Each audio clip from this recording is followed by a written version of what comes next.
Assalamualaikum warahmatullahi wabarakatuh. Alhamdulillah wassalatu wassalamu ala rasulillah nabina Muhammadin sallallahu alaihi wasallam wa ala alihi wa sahbihi wa mawala. Rabbi shrah li sadri wa yassir li amri wahlul 'uqdatam min lisani yafqahu qawli. Amma ba'du.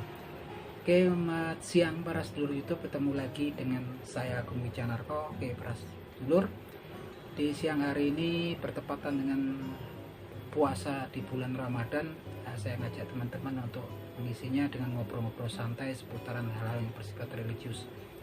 Jadi teman-teman, Rasulullah Shallallahu Alaihi Wasallam bersabda dalam sebuah hadis yang diriwayatkan oleh Imam At-Tirmizi rahimahullah, yang bunyinya sebagai berikut: Bismillahirrahmanirrahim. Inna akhwafa ma'akhofu alaikum ba'di kullu munafikina alimul lasan, yang artinya sebagai berikut: Inna akhwafa ma'akhofu alaikum ba'di, sesuatu yang paling aku khawatirkan kepada kalian sepeninggalku, kullu munafikina alimul lasan, yaitu orang-orang munafik, itu setiap orang munafik yang pandai berbicara gitu, alimul lasan, pandai bersilat lidah, pandai berbicara. Dan kemudian kita mau ngobrol-ngobrol dikit tentang subjek yang dibicarakan di hadis tersebut ya. Dari salah satu yang paling dikhawatirkan oleh Nabi Muhammad SAW kepada umatnya sepeninggalnya adalah orang-orang munafik ya. Orang-orang munafik ini teman-teman adalah orang-orang yang lahirnya mereka itu beriman pada Allah Subhanahu wa taala gitu kan. Tapi sebetulnya batinnya mereka tidak beriman pada Allah Subhanahu wa taala. Itulah orang munafik ya, yang lahirnya mereka itu sudah beragama Islam, tapi sebetulnya batin mereka membenci dan tidak suka dengan agama Islam. Itulah orang-orang munafik. Yang jelas Allah Subhanahu wa taala sangat besar sekali murkanya terhadap orang-orang yang munafik tersebut ya. Karena memang diberitakan, difirmankan oleh Allah Subhanahu wa taala di Al-Qur'anul Karim sebagai berikut: Bismillahirrahmanirrahim.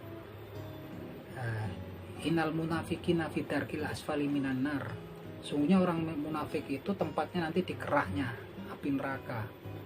Bawahnya artinya kalau kemudian ada iblis, ada syaitan dan orang-orang yang pendosa gitu kan, orang kafir segala macam. Justru orang munafik ini paling dasar. Di bawahnya iblis, syaitan, kemudian orang-orang kafir, ini di bawahnya adalah orang-orang munafik. Ini menunjukkan betapa dahsyatnya murkanya Allah Subhanahu wa taala kepada orang-orang munafik. Jadi orang-orang munafik ini sebetulnya bukan orang-orang di luar Islam ya, orang-orang yang memang lahirnya mengaku beriman pada Allah Subhanahu wa taala, tapi batinnya dia tidak beriman pada Allah Subhanahu wa taala. Orang-orang yang lahirnya adalah beragama Islam tapi batinnya benci, dia tidak suka terhadap agama Islam. Itulah orang-orang munafik. Dan saat ini memang eranya era digital ya teman-teman, sehingga kita juga bingung gitu kan. Karena memang bahkan ketika di zamannya Nabi Muhammad SAW tinggal di Yastrib atau Madinah pun orang-orang munafik ini pun sudah ada gitu kan. Tapi di situ ketika para sahabat pun mereka khawatir kalau mereka termasuk orang-orang yang munafik gitu kan. Banyak para sahabat yang takut kalau kemudian mereka jadi orang yang munafik gitu kan. Sehingga mereka kemudian banyak yang bertanya kepada Nabi Muhammad SAW untuk memberitahukan mereka siapa-siapa tokoh-tokoh munafik yang hidup di masa Nabi Muhammad, ketika Nabi Muhammad SAW hidup di Madinah ya. Tapi Nabi Muhammad SAW pun tidak pernah menyebutkan kan orang-orangnya, walaupun beliau tahu ya orang-orang yang munafik yang ada di sekitar beliau. Jadi orang-orang munafik ini memang sudah ada ya dari zaman Nabi Muhammad sampai eranya para sahabat ya. Bahkan kematian salah seorang sahabat, Utsman bin Affan radhiyallahu anhu, itu dulu karena memang hasutan seorang munafik ya, seorang bangsa Yahudi, orang Yahudi, yaitu Abdullah bin Sabah, yang kemudian masuk Islam tapi dia orang munafik gitu kan, kemudian memprovokasi orang muslim untuk waktu itu berdemo untuk kemudian melakukan kekerasan ya terhadap khalifah yang berkuasa saat itu, yaitu khalifahnya adalah Utsman bin Affan radhiyallahu anhu, sampai kemudian terbunuh ya Utsman bin Affan radhiyallahu anhu. Ini dahsyat sekali ya fitnahnya orang-orang munafik. Bayangkan ketika masih eranya zamannya sahabat Utsman bin Affan radhiyallahu anhu yang memang terkenal sangat budi pekertinya, etikanya sangat keramah taman, kelemah lembutannya luar biasa, kemudian dia dermawan gitu kan, sampai dasarnya dibunuh karena hasutan orang munafik. Kemudian orang-orang pendemo yang dari Kufah ya, memang orang-orang Islam juga kan gitu kan, kemudian sampai kemudian membunuh Utsman bin Affan ya, menebas gitu kan, sampai peristiwa itu pun sampai kemudian istri jari-jarinya Utsman bin Affan, jari-jari istrinya Utsman bin Affan yang berusaha melindungi Utsman bin Affan pun tertebas gitu kan. Yang itu adalah masih familinya Muawiyah bin Abu Sufyan yang waktu itu jadi khalifah di Syam ya.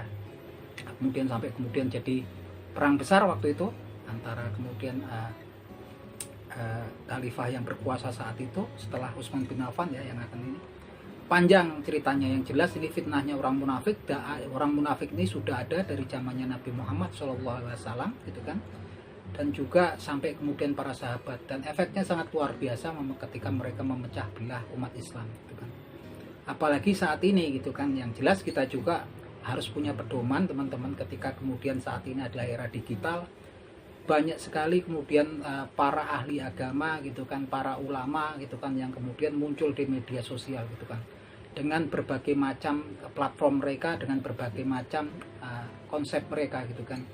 Yang jelas teman-teman, kita kemudian orang awam pastinya akan kesulitan kemudian untuk membedakan gitu kan. Kita harus memilih benar-benar orang yang memang melakukan syiar agama ini betul-betul memang untuk di jalan yang lurus ya teman-teman. Karena kan banyak ya gitu kan, ada yang memang mereka kemudian mengadakan video-video tertentu yang sebetulnya seperti banyak lah gitu kan, kayak kemarin gitu kan, yang kemudian memfitnah kelompok-kelompok tertentu, aliran tertentu dalam agama Islam gitu kan, melakukan hal-hal yang tidak terpuji seperti tukar menukar istri, dan itu dianggap sah, sampai kemudian dibilangkan bahwasanya itu dijamin masuk surga. Yang jelas itu settingan. Yang jelas walaupun itu settingan, di situ melecehkan simbol-simbol agama. Yang jelas di situ juga ya pastinya melanggar aturan-aturan hukum yang ada di negara kita. Dan alhamdulillah sekarang sudah diproses hukum ya gitu kan teman-teman. Memang orang-orang seperti itu kepentingannya kepentingan duniawi ya, sekedar untuk kepentingan duniawi, dan pelakunya pun sudah mengakui bahwasanya video-video settingan untuk meningkatkan popularitas mereka gitu kan, mengalahkan orang-orang tertentu dengan ilmu kesaktian gitu, ilmu kegaiban gitu kan, yang sebetulnya tujuan jangka panjangnya kan memang untuk urusan duniawi. Urusan duniawi ya seperti kemudian untuk meningkatkan subscribernya katanya di kanal YouTube-nya, kemudian untuk meningkatkan pasien yang datang di tempat pengobatannya, itu untuk urusan dunia gitu kan, taruhlah itu kan. Tapi kalau kemudian orang munafik ini beda ya, mereka itu sebetulnya hati kecilnya dia nggak suka sama Islam gitu kan, bukan cuma urusan dunia, tapi orang munafik sendiri hati kecilnya mereka tidak beriman pada Allah Subhanahu Wa Taala. Dalam sanubarinya yang terdalam mereka tidak suka terhadap agama Islam gitu kan, yang tentunya berusaha untuk memecah belah dan menghasut. Dan itu di media sosial kita harus berhati-hati terhadap kemudian siapa yang kita lihat, karena memang saat ini memang sudah gak bisa dihambat lagi. Media sosial ini sudah merupakan bagian dari kehidupan kita masing-masing ya teman-teman. Yang jelas ada pedomannya di sini dalam sebuah hadis yang diriwayatkan oleh Imam Bukhari dan Muslim rahimahullah. Nabi Muhammad SAW menyebutkan ya ciri-ciri orang munafik gitu kan, yang bunyinya sebagai berikut. Bismillahirrahmanirrahim. Ayatul munafiki salasu. Idza hadasa kazab, wa idza wa'ada akhlaf, wa idza utumina khon. Yang artinya sebagai berikut. Ayatul munafiki salasu. Jadi tanda-tanda daripada orang munafik itu ada 3 gitu kan. Idza hadasa kazab, apabila dia berbicara dia itu berbohong gitu kan. Kemudian wa idza wa'ada akhlaf, dan apabila kemudian dia berjanji dia tidak menepati, mengingkari janjinya. Wa idza utumina khon, dan apabila dia dipercaya dia berkhianat. Nah ini, kalau kemudian teman-teman menemui salah satu daripada 3 sifat ini, belum ketiga-tiganya, artinya orang tersebut sudah memiliki sifat nifak, penyakit di dalam hatinya, penyakit nifak, penyakit orang-orang yang munafik gitu kan. Itu yang jelas kalau kita lihat kan kita bisa tahu sekarang kan siapa sih yang kemudian semua kan memang saat ini kan bawa-bawanya pasti agama, karena memang agama ini ya agama Islam pemeluknya paling banyak ya di Indonesia. semua orang gitu kan, tokoh-tokoh yang terkenal pun pasti ketika mereka platform agama ini selalu dibawa-bawa ya, banyak dibawa-bawa. Tapi kemudian kita ketika kemudian menikmati konten-konten gitu kan di media sosial, khususnya di YouTube ya gitu kan, kita harus punya pedoman gitu kan, siapa yang kemudian kita akan ikuti, siapa yang kemudian kita akan teladani gitu kan. Yang jelas pedomannya itu ya teman-teman lihat gitu kan, kalau kemudian dia berbicaranya kemudian ada bohongnya kan, tahu kalau sekarang kan gampang kan, ada bohongnya langsung kebongkar gitu kan. Kemudian kalau kemudian dia berjanji dia mengingkari janjinya, kemudian kalau kemudian dia diberi amanah dia khianat gitu kan.